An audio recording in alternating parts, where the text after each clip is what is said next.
Good afternoon.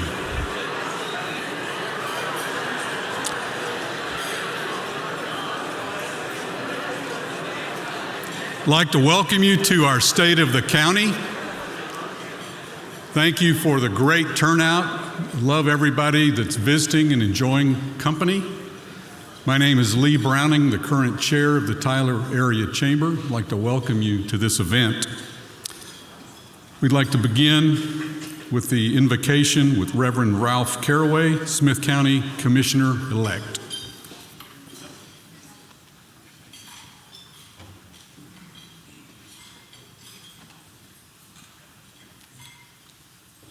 Let us pray. Eternal Father, we are so grateful again for your loving kindness and the tender mercy of this day. We are grateful for the opportunity that you give us to live in a community with such serving hearts.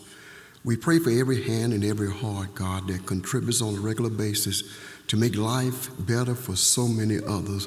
But we thank you for being the giver and the sustainer of life. We pray that you would bless our county, bless this chamber, God, and bless everyone that serves you to build your kingdom here on earth. We thank you and we bless you today. In Jesus' name we pray. Amen. Okay, we're going to introduce elected officials, and I know you're going to be shocked. I have a page and a half of names, but that's a good thing. So we want to see your face, so I'm going to ask you to stand up, give a Queen's wave, but I'm going to plow right through the names, and then at the end we'll give you the applause that you deserve because we appreciate the work and the effort you put in to be elected and to serve your constituents. U.S. Senator Cornyn's office, Kathy Comer. U.S. Congressman Louis Gohmert's office, Jonah Bursma. 12th Court of Appeals Judge Jim Worthen. Judges Greg Neely, Brian Hoyle. Texas State Senator Brian Hughes. Texas State Representative Cole Hefner. Texas State Representative Matt Schaefer's office, Sarah Hartsville. From Smith County Judge Nathaniel Moran. Commissioners, Neil Franklin, Carrie Nix, Terry Phillips, Joanne Hampton. 7th District Judge Carrie Russell. 114th District Judge Reeve Jackson. 241st District Judge Jack Skeen Jr., 321st District Judge Robert Wilson, County Court at Law Judges Taylor Heaton, Jason Ellis, Floyd Getz, Sheriff Larry Smith, District Attorney Jacob Putman, Justice of the Peace Mitch Schamberger, Constables Jimmy Blackman, Josh Joplin, Curtis Harris, Jeff McClinney, District Clerk Penny Clarkston. Penny, say hi to Katie for me. County Clerk Karen Phillips, Tax Assessor Collector, and our favorite Gary Barber.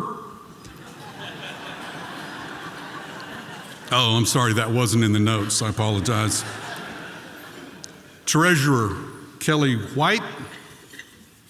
Mayor from the City of Tyler, Mayor Don Warren.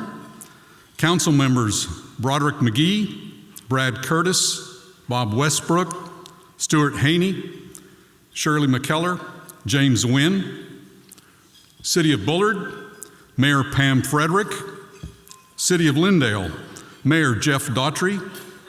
Council members Rick Thielen, Ginger Sims, Yvette Martin. City of White House, Mayor James Wansley. TJC trustees, David Hudson, Lonnie Uzel.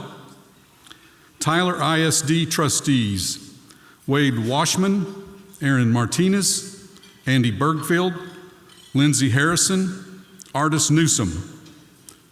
And now a big applause.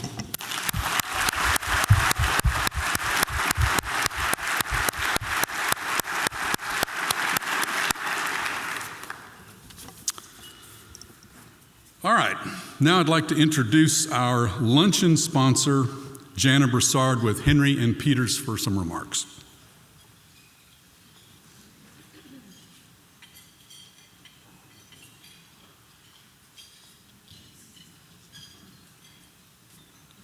Good morning. I'm Jana Broussard with Henry and Peters Certified Public Accountants, and it is my pleasure to welcome you to the 2022 State of the County. Just seeing you here suggests to me that you love living in this community as much as I do. We are really blessed to live in a community that is stable, prosperous, and supportive. And we all know that doesn't just happen by accident. It's the result of intentional, forward-thinking planning and the commitment of many, many individuals to supporting and sustaining those plans. We have an outstanding group of leaders in our Smith County government and in our Chamber of Commerce, and we are here today to honor and recognize them because they truly are the movers and shakers that make the quality of life we have possible. But we also know they can't do it alone. It takes a committed community of people, and we're all here because we represent the businesses and organizations that make those plans happen. We're really honored to see these individuals here, and we know that it really requires an ongoing effort by our businesses. At Henry and Peters, we have been in the Smith County community since 1929.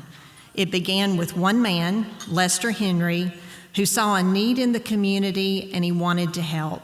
We have continued to build on that foundation for 93 years and now have more than 130 professionals who are here to serve the tax, audit, and accounting needs of our friends and neighbors. And I know many of you have similar stories in a wide variety of industries and professions. And you know, that's exactly what makes a great community. We are all here to serve and support one another for the betterment of all. I am honored and blessed to serve Smith County alongside you, and so I want to ask on behalf of the officers and employees of Henry and Peters that you join me today in recognizing and thanking the great leaders that we have in Smith County today. Thank you.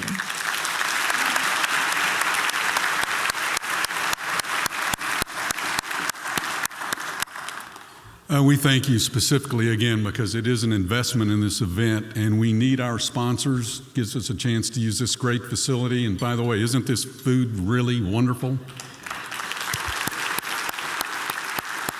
We want to thank Green Acres again for allowing the community to use this facility, especially while we're building our new facility. All right, it's now my pleasure to introduce Judge Moran. And I have a great bio here and was all prepared to read it. And he said, no, it's impersonal. He said, please just introduce me. But he said, do let them know that my wife is here. So I don't mean to embarrass her, but you do need to meet his wife, Keena. Please help me welcome Judge Moran.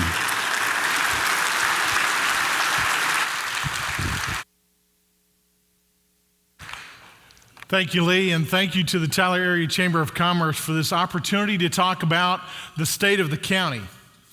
I'm excited to have this opportunity to visit with you today, and I want to start out with some thanks because there's a lot of people in this room that I need to thank. First, I want to start out by thanking Kim Carter and Casey Murphy, who put together this whole event on behalf of the county. So Kim and Casey, thank you guys for your hard work today.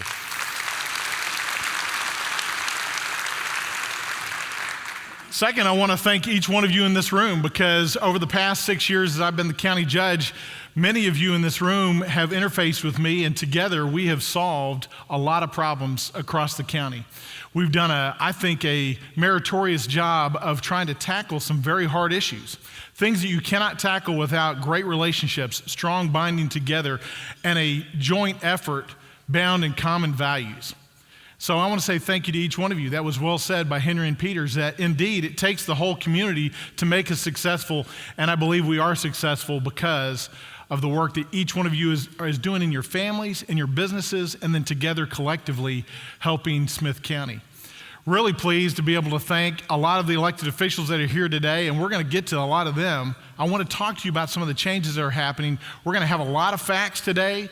We're going to have a lot of fun. We're going to talk about some fun items, but there's some factual items. I want you to be informed about what your county government is doing. That transparency builds trust, and that trust then allows us to tackle those harder problems. We didn't recognize by name, and I can't do it by name, but I would like for all the department heads that are here today on behalf of the county to stand up, because they're the lifeblood of what goes on in our county as well.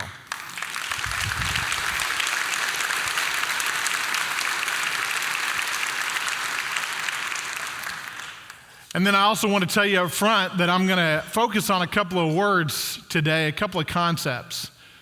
Those concepts being strength and courage. And before we leave today, I'm going to encourage you to be strong and be courageous in your individual lives and in your businesses and in supporting what goes on in the county. But let's talk about what's going on in the county in particular.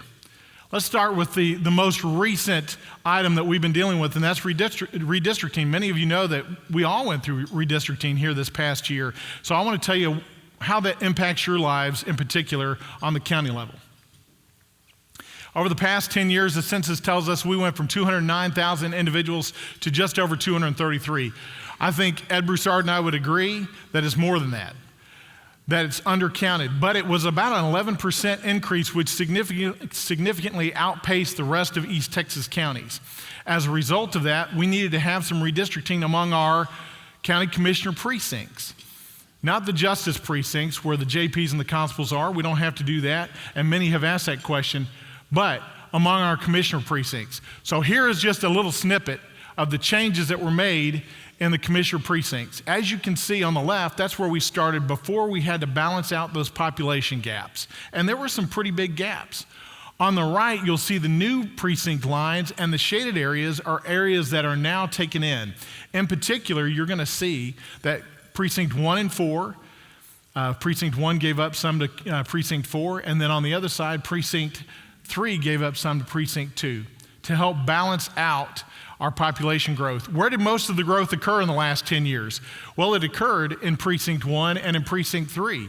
In precinct 3, you can really thank the Lindale area, and we got a number of the leadership from Lindale here today, the mayor and the economic development folks and the chamber folks. Great economic development along I-20 and along the Lindale corridor. That growth spurred a lot of population growth in precinct 3. So we need to shed some of that off. In precinct 1, that comes as no surprise. You guys know the southwest part of the community is really growing, vastly outpacing the rest of the community. So we needed to repopulate some of those individuals. And that's how it got repopulated. So if you didn't know what precinct you're in, you now know. That's who represents you going forward, and that begins January 1st of next year.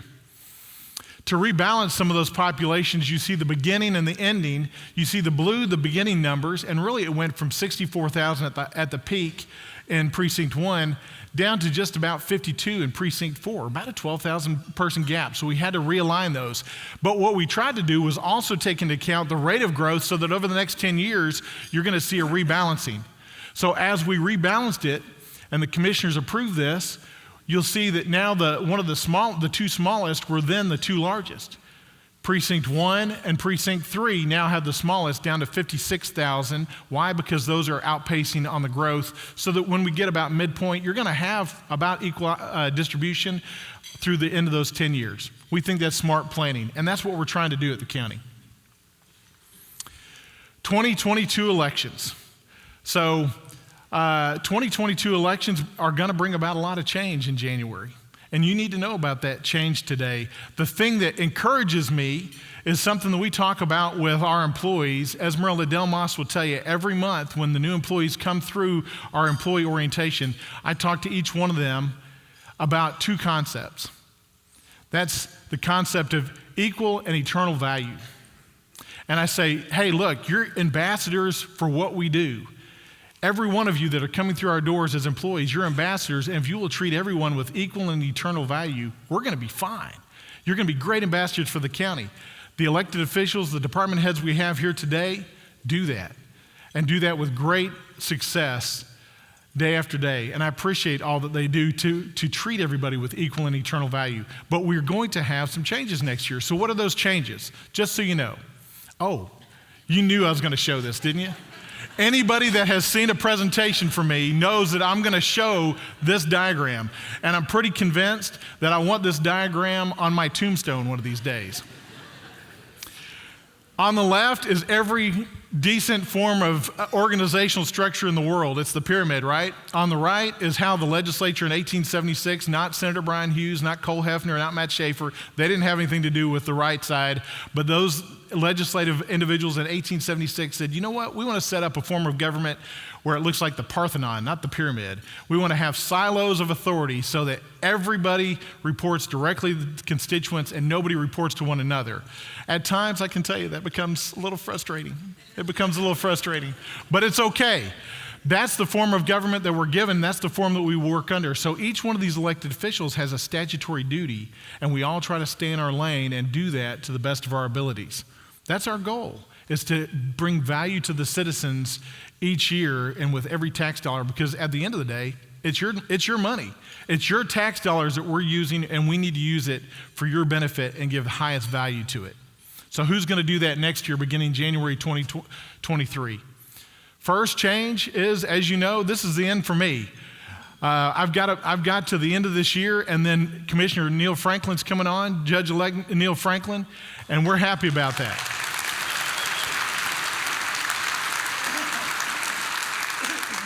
Besides being a better golfer and having better biceps and being better dressed, Commissioner Franklin, I'm just going to tell you, is going to be a fantastic leader for the administrative side of the county, and we're so excited to have you in that position, Commissioner Franklin. We're also going to have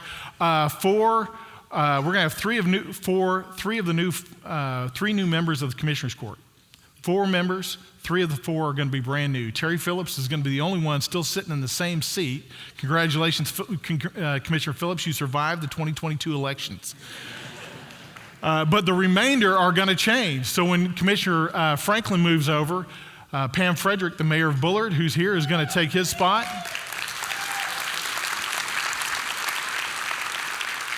And then Carrie Nix and I are finally going to find a time to go play basketball and settle that score once and for all. And John Moore is going to come on from the southeast part of the county. So John, welcome to the party.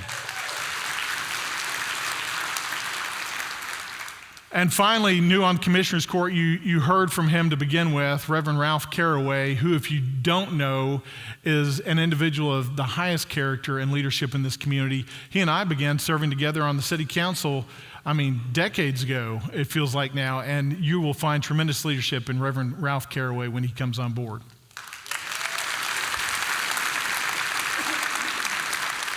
And then we've got a runoff still to decide who's going to take the Constable Precinct 2 position between Wayne Allen and Chris Roberts. That's going to be decided in a couple of months. And then soon-to-be Judge-elect Clay White is taking Judge Floyd Gett's position in County Court of Law number 3. So we're excited about Clay. And then for the 241st District Court, we have Debbie Gunter, who's coming on board to be our new district judge. She's going to be handling those really tough felony cases, and we're excited about that. And then Derek Choice is coming on for our Justice of the Peace, Quincy Beavers. Derek was also somebody I served with on the Tyler City Council. Mayor, wherever you're at, thank you for all this great talent. We appreciate that. Yeah. And then Judge Mitch Schamberger is retiring, and Curtis Wolf has won an election to take his spot in Winona. And so thank you, Curtis, for your willingness to serve.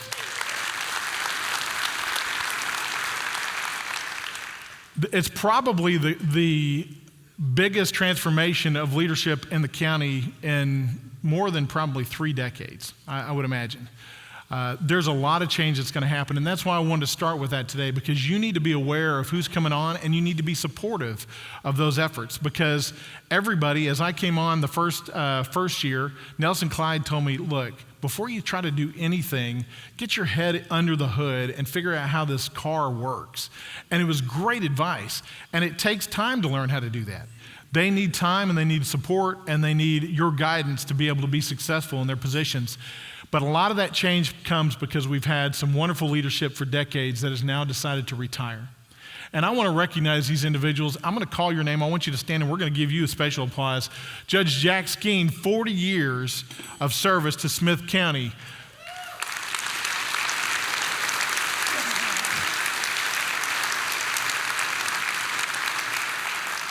Judge Mitch Schamberger, Judge Quincy Beavers, Judge Floyd Getz, Commissioner Joanne Hampton, and Commissioner Carrie Nix. Would you guys all stand too? We want to...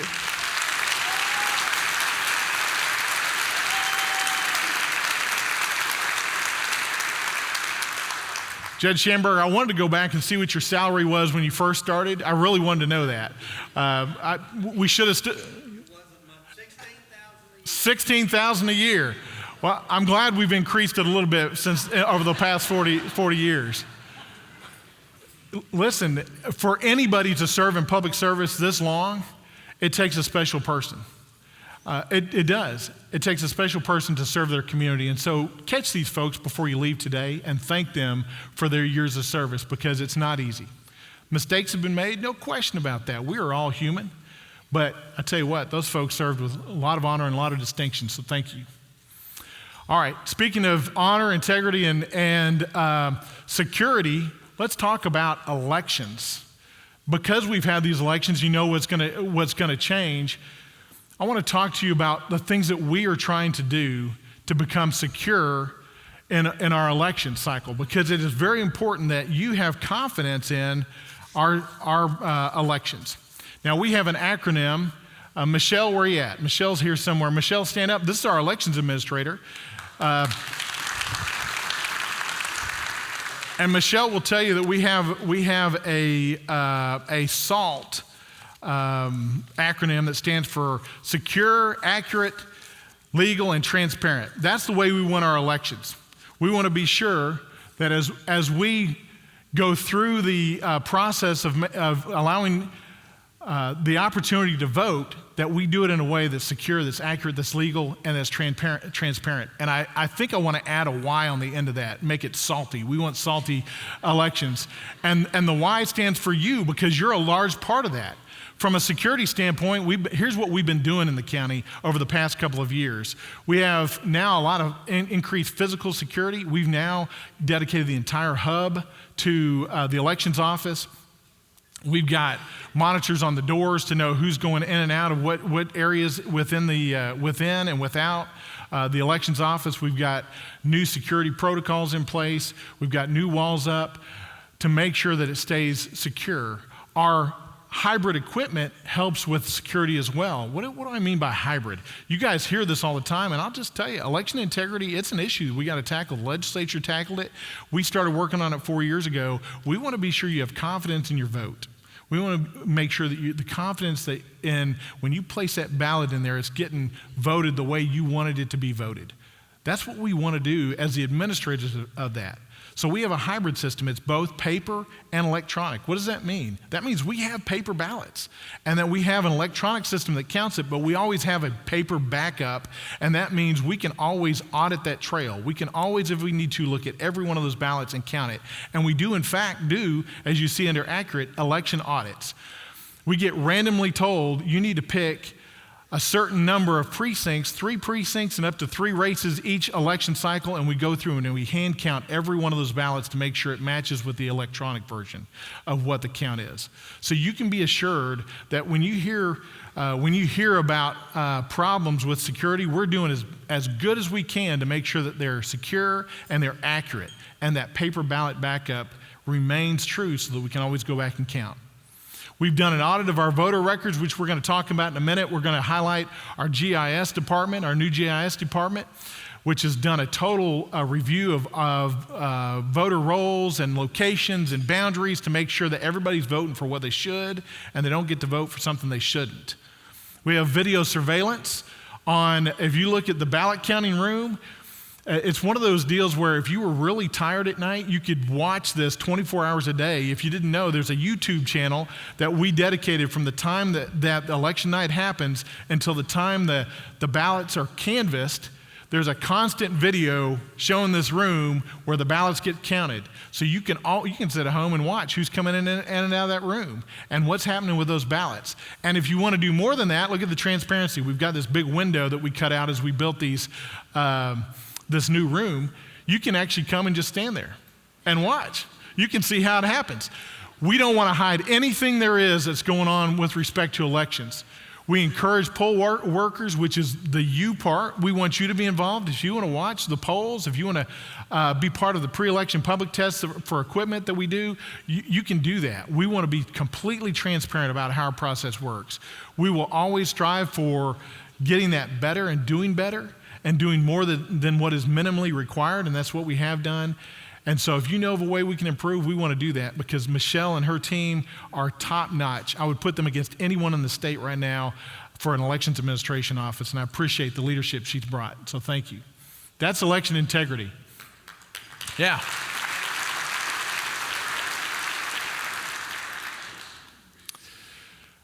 Now, part of that was this GIS function. We added in a GIS person, Phil. Where you at, Phil? Phil's right here. Phil is our GIS guy. Trained well at the city and was able to come over and transition to us and has now started our first GIS department. And for the last 10 months, when he walked in, like a week after he walked in, Michelle came in and I had him in my office. I said, you got one project until it gets done, and that is make sure our voter rolls are right and the lines are right. And so for 10 months, he's been doing that. And that helps us in our redistricting process to lead up to changing those lines. And it's a continuation effort on our part. Soon you're going to have something before the end of the year where you can check online specifically your pinpointed house. You can see all the different layers of information that relates to you, and you can call us and say this is right or it's not right, or maybe you thought you were in a precinct and you really weren't, and you're going to find out you're in a different precinct. That's why the ballot wasn't the way you thought it was.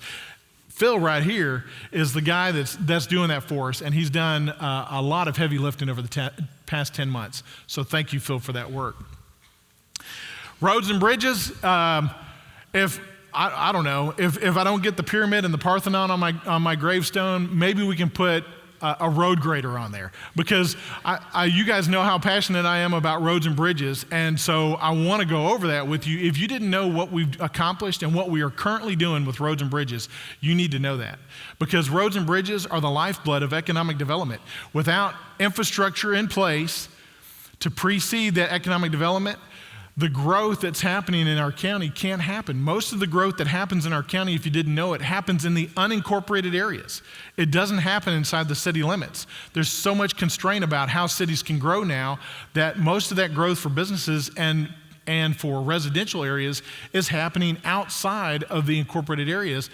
That can't happen if you have a county road that can't sustain a new development or a new business. We have to have that groundwork laid, and we're proud that we've been able to do that. So how did we do that?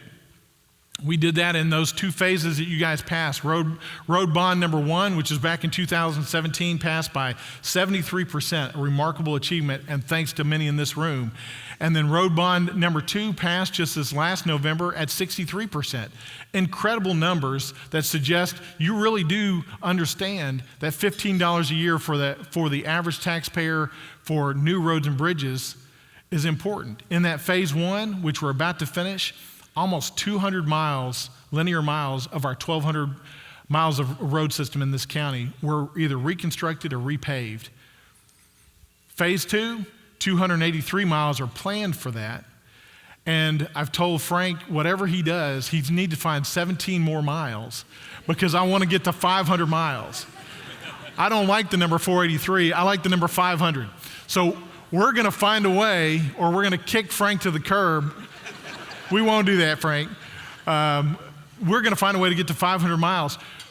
Think about that. In about a 7-year time period, we will have repaved and reconstructed. We're not talking about like just the maintenance stuff. We're talking about reconstruction or repaving 500 of our 1,200 miles of county roads in Smith County in less than a decade. It's an incredible achievement that I think speaks to volumes to the need that we had and the willingness to provide the funds, because again, they're your funds. So thank you for that opportunity to be good stewards of that for the taxpayers, because that's going to bring back dividends. Because as those businesses come in, what happens? The valuations go up. We can keep the tax rate low. We have more businesses that can provide sales tax revenue that, again, keeps the property taxes low. That's important for all of us. We're trying to do that. That's where we stand right there. 200 miles to 283 miles. Precinct by precinct, here it is. You're going to have almost 130 miles done in precinct 1 in those 2 phases, and in precinct 2, almost 90 miles done, and in precinct 3, you're going to have over 200 miles. That's Commissioner Phillips' precinct right there. It has more than 40% of the road miles anyway. We were able to give some of those to Commissioner Nix in this redistricting area, which I'll talk about here in just a second. But 200 miles that we're redoing up there so that folks can get safely to and from their businesses, so that they can get safely to and from schools, they can have traverse for economic interest.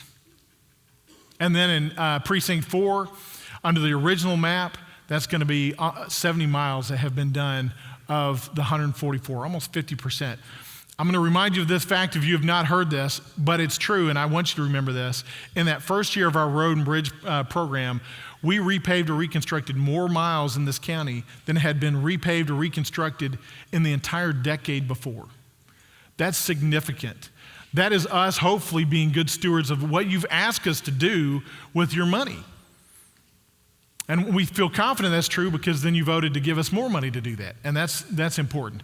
So the road miles per precinct, that was also a helpful guide as we went through redistricting, because remember, we shifted some of the geography there, and that was helpful because when you saw precinct 4, it was really the smallest geographic area and had the smallest number of road miles. Well, it gained about 60, while precinct 1 lost about 60. They traded those off when we shifted that population. And then precinct 3, which is the north area, gave up about 25 or 30 or so to precinct 2 down in the southeast. So it tried to balance out actually the road miles. That helps the commissioners going forward too, because there's more kind of evenly distributed work as it relates to roads. And that's where a lot of the calls come in from these days for those folks. Not just the roads are we taking care of, but the road and bridge facility is something we need to take care of. And this is a new project that you haven't heard about. And if you have, you probably haven't heard about it in a concise, kind of summarized measure, because we talked about this for a couple of years. A couple of years ago, I showed these pictures in court and said, look, we've got to do something about our road and bridge facility. This thing was built in the 1950s. 1956 or 57 was when most of the construction happened. And in 1957, we moved into this facility. And in the early 1970s is the last time that we had any significant reconstruction over there. That facility needs to be upgraded. Why? Because we need to be more efficient. Not because we want a prettier building and not because we need a better office, but because we can be more efficient with our dollars. We've got a sign shop that's right now in one of those old portable buildings. That's not indicative of the value that I think that the taxpayers want us to provide. So what are we doing about that? We bought in cash 2 new plots of land in between the appraisal district and East Irwin on the East Loop. Those 2 big buildings out there, Herb Bowie, if he was here, I would thank him again publicly. We did that in Commissioner's Court. He made the county a really great deal, and you guys know what a servant Herb Bowie is. And he did that for us. He gave us a great deal on those 2 pieces of land. We were able to work with the appraisal district to acquire some land behind it so that we can build a road to both of those facilities. And we're going to pay for this all in cash. Some of this we're going to get to use out of the ARPA funds, but we already had the cash set aside by our pay-as-you-go program to pay for capital improvement projects such as this. So in about 18 months, we're going to have a new road and bridge facility on the East Loop, one that can, again, sustain better, efficient, more effective service to the community from a road and bridge standpoint. But that's not all. That's not all we're doing for roads and bridges, because, again, our commitment to you 4 or 5 years ago when we talked about phase 1 was, before we ask you to come alongside us for any other really big projects, we're going to take care of our roads and bridges. So we've planned for the mileage. We've got that fully funded now. We've planned for the facility. We've got that fully funded. It's going to be under construction in about 2 months. But what are we doing long term to solve the problem of why did we need a bond in the first place? Well, I'll tell you why we needed a bond in the first place. We weren't allocating enough of our revenue out of the general revenue to go to roads and bridges. So we had to correct that problem, and we're doing that. We started out, when I became a judge, 2.94 cents, you see on the left, in fiscal year 15, 2.94 cents was what was allocated by policy out of our existing tax rate that we were going to send over to roads and bridges. Now that manifested about $4 million, almost $2 million. Just wasn't enough to do anything other than really maintenance and maybe one project a year, maybe 2 projects a year. That was it. Wasn't enough to keep pace with what we're doing. So what we were doing without increasing the tax rate is allocating more and more of that tax rate within our total tax rate to go to roads and bridges. And you see what we've already done. We're up to 3.75 cents now, which is going to give us about $7.2 million this year. And projected, if we continue adding about a quarter, and that's the minimum that the court has talked about, is every year let's try to add 25 more basis points to that, and let's try to work up to 5 pennies out of our existing tax rate that we can allocate for roads and bridges. If we do that successfully, our estimation is that we're going to have almost $11 million flowing out in fiscal year 27 to roads and bridges, as opposed to $4 million every year. That is something that can sustain roads and bridges every year without another bond election, unless we have something like a $30 million project. And who knows what the future would hold on that. But as far as our 1,200 miles of road system now, we can reconstruct and repave roads on a regular basis as needed as that grows, because it'll grow with the valuation growth. That's long-term planning. It takes a while to get there, but that's what we're doing for roads and bridges. Again, we're building trust and transparency. Why? Because there's other, harder, sometimes more fun projects we want to get to. And we're going to talk about that today. But first, law and order. There's some great successes in law and order that I want to recognize too in the county. The first is the Texas Anti-Gang Task Force. If you didn't know this is going on, it is going on, and you better be careful. I'm just telling you. I can't tell you what goes on in that building, but I can tell you, I was like, wow, you guys have the ability to find a lot of bad activity that's going on. And it's a conglomerate of a number of agencies that are together, working together. And this is really a lot of what we're doing for border security. When people ask, well, what about border security? Even in Northeast Texas, we can have an impact on that. And this is one of the ways. It's one of the ways because we have great cooperation between a lot of different law enforcement agencies, and the focus is gang activity throughout the state. So we're proud of what they're doing. Here's some of the statistics that they're doing just already. Tons of felony charges, tons of money brought in, tons of drugs seized. You don't want to be involved in the drug trade in Smith County, I guarantee you. They're going to catch you one way or the other. They will. But the second thing that we're doing, and this is thanks to the district attorney, Jacob Putman. And Jacob, if you'll stand up, I want to recognize you for this. You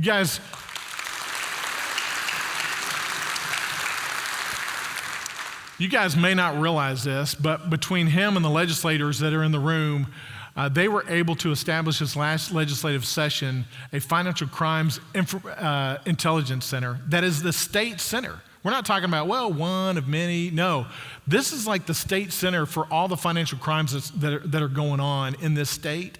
And the legislature had to approve the appropriations, and they had to give us the authority to run this center, but it all runs through the DA's office.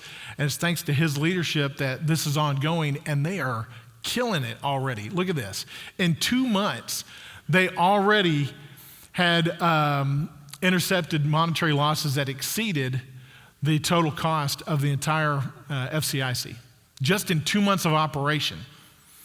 Now, the state's picking up the tab for this, and we're really happy about that. Really, really happy about that. But even if it weren't, and even if it is, we still need to be good stewards of the taxpayers' dollars that's running through the state and back to us. And they're doing this. And it's just a small team right now, but you're going to hear tons about this in the future because this is just going to grow as more financial institutions realize what we can do for them here. We also have a jail diversion coordinator. Sandy Brazil Hamilton's here, and she's trying to do her best to negotiate that panacea of all the individuals involved in our justice system and help those with mental illnesses in our jail, to get them out, to get them back to where they need to be, to get them onto the state facilities for those that need help at the state level. She advocates and pushes for them all the time. And if you don't know Sandy, she likes to push. Where you at, Sandy? Yeah, we're happy that Sandy's part of that. And I've told her, I said, Sandy, I don't know if anybody else could do this, because in truth, you got to have tough skin to be able to go through that process and to deal with so many roadblocks, because there's roadblocks at every turn. But what we have also talked about at the county is we're going to be a no excuse leadership type of county. That's what we're going to be. We're not going to make excuses why things can't get done. We're going to find a way to get them done. And I appreciate her doing that. We also, thanks to talking about getting things done, Senator Brian Hughes is here, Cole Hefner and Matt Schaefer all helped us get a 475th District Court. I think Matt carried that bill in the House, and the Senator carried that bill in the Senate. That got us a new criminal district court. That's going to be appointed by the governor, starts January 1, 2023. And then we'll have an election by the end of 2024 as to who's going to fill that spot. What does that mean? That means more felony criminal trials can happen. And if you've seen the population numbers of our jail, you know that's what we need. We've got about 700 plus pre-trial felonies in our jail of about 1,100 people that are there currently. 700 people that are awaiting trial on a felony charge that can only happen in a district court. We're getting a new one thanks to their efforts at the legislature. So we're excited about that. We're excited to see who the governor is going to appoint to that. That also is going to help us. That provided the opportunity for us to say, all right, well, we've got a plan for that physically. So what we're doing is we're actually moving the 321st Family District Court over to the courthouse annex on the 5th floor. So if you're involved in family court proceedings, probably by the middle of this year, it's all going to happen in the courthouse annex. We're just about done, and this is an actual picture of what used to be the county's workout facility. Now, that's what it used to be. And now on the 5th floor, when you get off, you're going to have the CPS offices on that floor. You're going to have the family court. You're going to have everything contained in that area for this particular instance with the same level of security that you would have at the regular courthouse.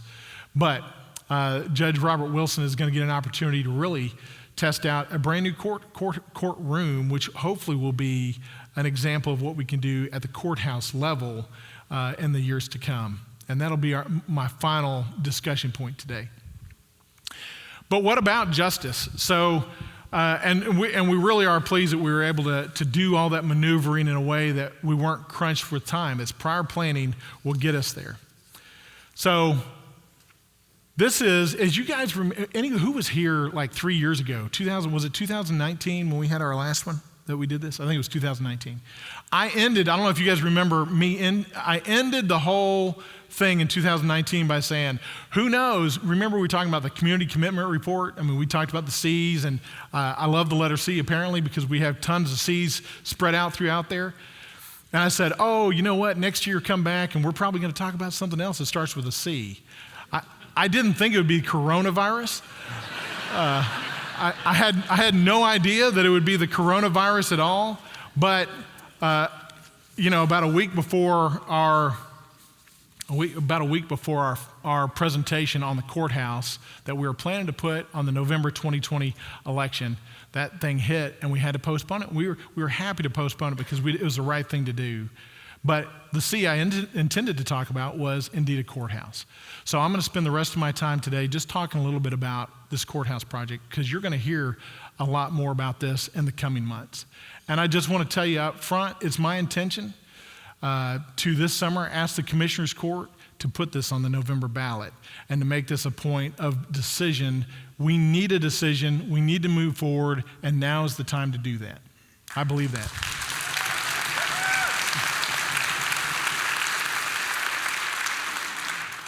But what is so important about a courthouse? I mean, why do you need a courthouse? Well, it's the epicenter of law and justice. There's a lot of stuff that goes on in a courthouse that has significant meaning. When you walked in this building, this is a building with significant meaning, right? When you go to church, you know something with eternal value is going to happen in that facility. When you walk into a courthouse, you know something of great eternal value is going to happen as well. We're talking about people's lives, their freedom, their property. Talking about a lot of serious things. What kind of building do we need to reflect that? Because truly, it is the physical embodiment of the rule of law. And it needs to be a reflection of the value that we place on those things that are going on inside the courtroom.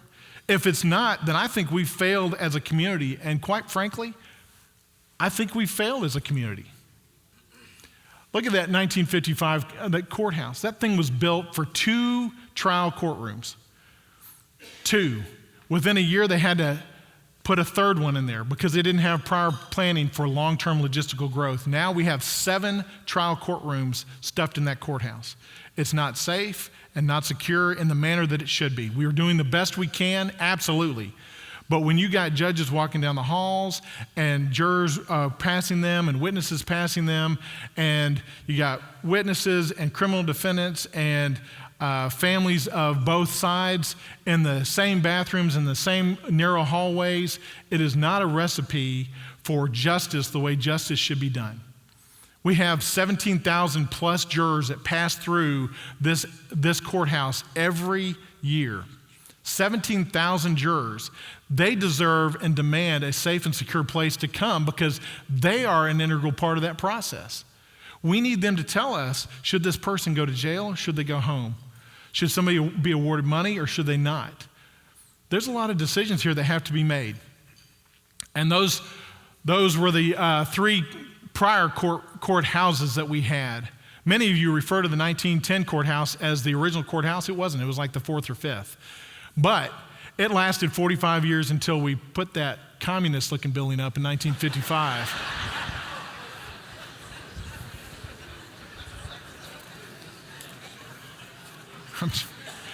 Can you hear the disdain in my voice? Oh man, I actually met the son of the county judge at that time, and I had a passing meeting with him in Houston years ago when I was practicing law down there, and he said, "Oh yeah, my dad was the county judge in Smith County," and he told me his dad was the county judge when they knocked that thing down. I said, "If I were you, I probably wouldn't come back. I probably wouldn't come back to Smith County." A courthouse needs to be a place. We've done tons of studies going back to 2000. And I'm saying this for those that haven't been here for very long. This is not a new item. This is not just, hey, let's build a nice shiny courthouse. That's not what this is about. This is about filling the need that needs to be addressed from a logistical, from a safety and security perspective, from an administrative perspective.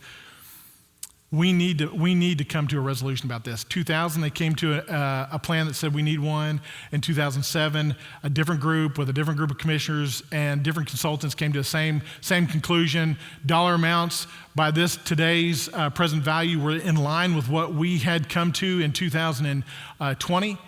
And those studies keep saying you got to do it. We looked at a bunch of different sites. I don't want you to think we didn't look at a bunch of different sites. You can see all this information. I could talk for an hour about how we got to where we were, and there's tons of workshops we did leading up to our proposal. We've been buying up property for the east side because that's where the Commissioner's Court has said we need to build it on the east side. You see the location. All that orange stuff right there, by the way, is stuff that the county now owns. That's significant. We've been doing that in cash over the past couple of years while we were waiting for the COVID-19 to be done so we could bring this before the community for a vote. We've been trying to be good stewards of your dollars and buy up that property so that you're not stuck in that manner. So that's what it looks like. Fitzpatrick, there you go.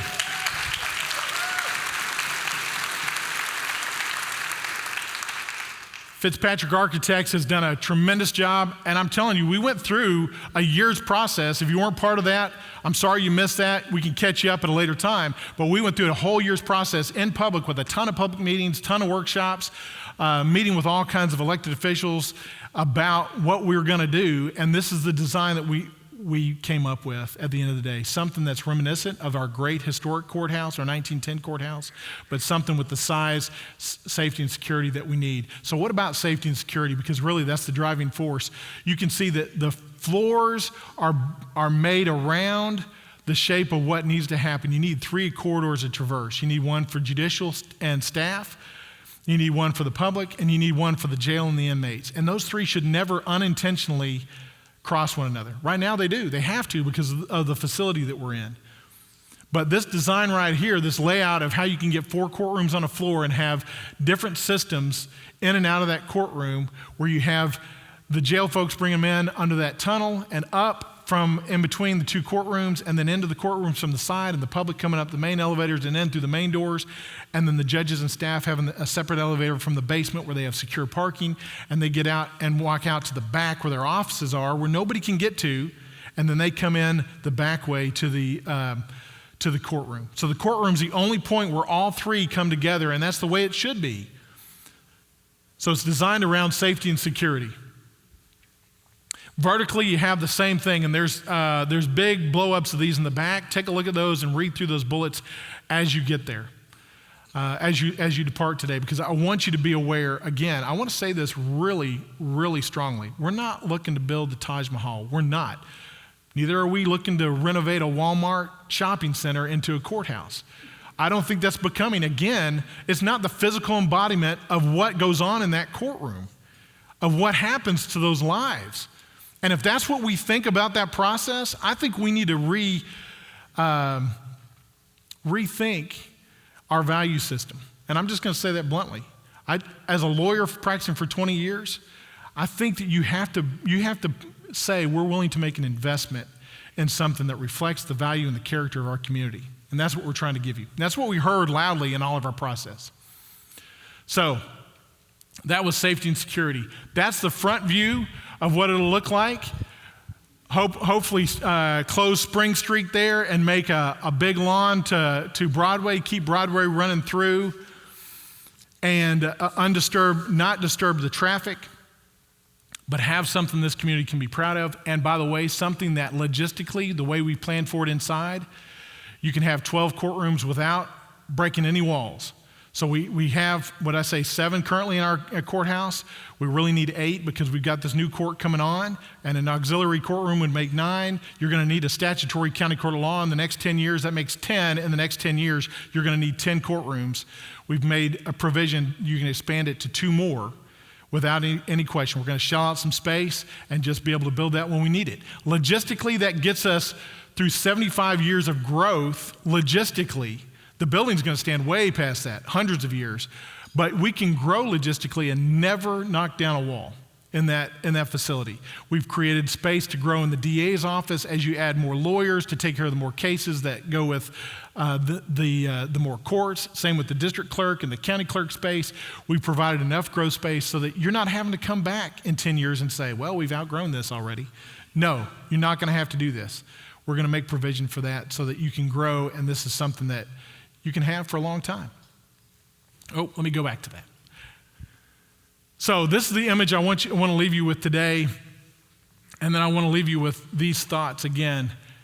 When I think about a courthouse and why we need a courthouse, I mention the words reverence and respect, but the words citizenship and community come to mind as well.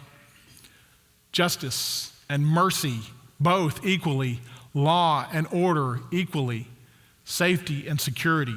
Those concepts are intangible concepts. And you say, well, what kind of dollar figure can we put on this? I'm going to tell you it's not going to be cheap. It's not cheap. It's value-based.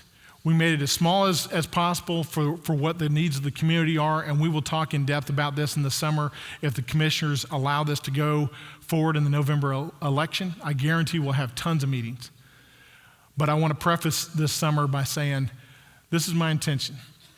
We've got goals to get done. We've been doing our road and bridge business the way you wanted us to do it. I hope we've been good stewards of that. And now I'm going to ask you before November gets here to give us the opportunity to be good stewards on building something that is for our Justice Center. Now is the time. Joshua 1:9 says, have I not commanded you? Do not be frightened. Do not be dismayed, for the Lord your God goes before you wherever you go. I've been meditating on that the past month, especially, thinking, I'm so glad he didn't say, I'm going to go wherever you go except Washington, D.C. I'm so glad. I'm so glad about that.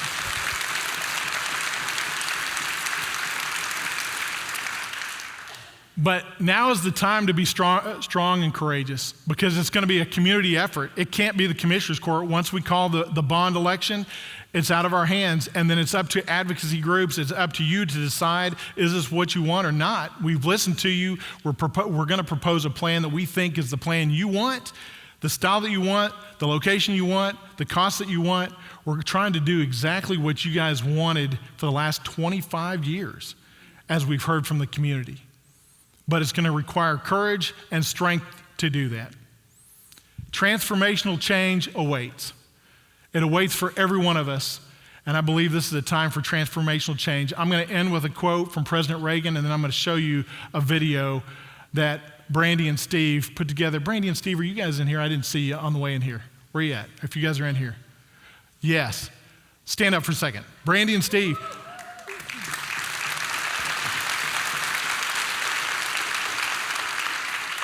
It takes visionaries to do something transformational. Those two people are visionaries, and they're transforming what we have in this community, and they're giving us an opportunity to do something great, and thank you for that. I'm going to end with a quote, and then we're going to show a video. Then Commissioner Judge-elect Neil Franklin is going to come up here and say a few words before we get dismissed. But here's the quote from President Reagan. The future doesn't belong to the faint-hearted. It belongs to the brave. So be strong, be courageous, and be brave. Thank you.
So I'd like to thank Judge Moran for all the years of service, all the years of dedication that you've put into this community. And I'd like to say we look forward to working with you with whatever lies in your future. I absolutely do.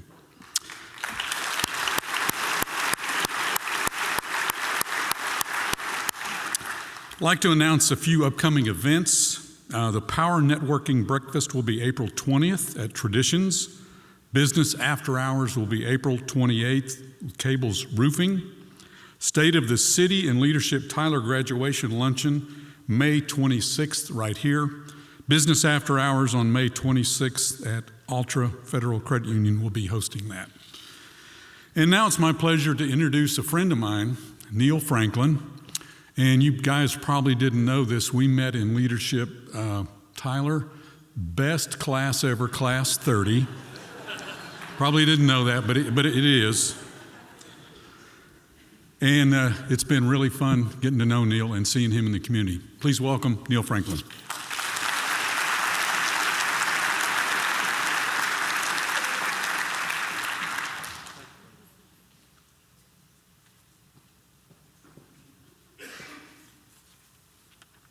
Good afternoon. I saw two agendas. One of them said 1 minute, and the other one said 5 minutes. So I may just make my own decision here. And I was going to encourage you, are there any realtors in the house? Everybody needs to talk to the realtors to get some of that waterfront property we just saw, oceanfront around the courthouse. All right, I want to thank each and every one of you for being here today. Wasn't it really, truly exciting to hear everything that we're doing as a county and everything that we have planned as a county, in your county? I can tell you that none of this would be possible without the dedication of all our employees, 900 plus, our department leaders, our other elected officials. So I didn't know Nathaniel was going to have some stand up, but I want all the personnel from Smith County to stand and remain standing just for a second so that everybody can see it. We need to show our love and appreciation.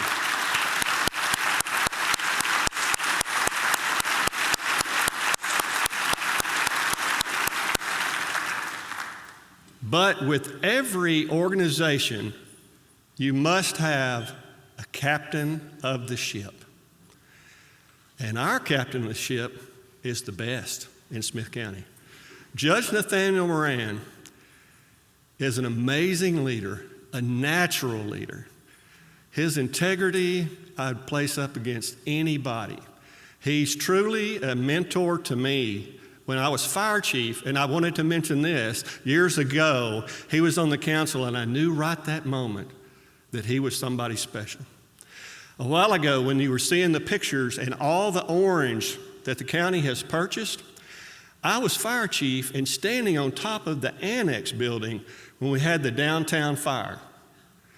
Two of those buildings we burned out to the slab and only facade. That was unintentional, but we did save you a lot of money.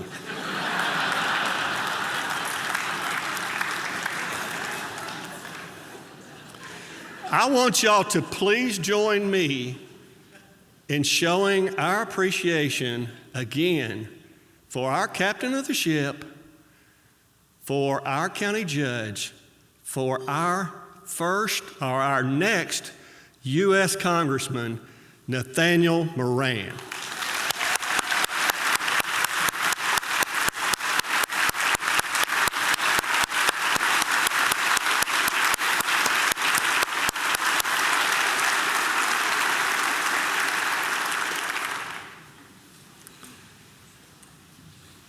I've looked in the faces of many of y'all today, and it's envy. You're all thinking, man, I wish I was Neil, following in the footsteps of Nathaniel. You know, and I even have some good friends that have come up to me and they said, hey, everybody backed out of the race. Were they scared of you?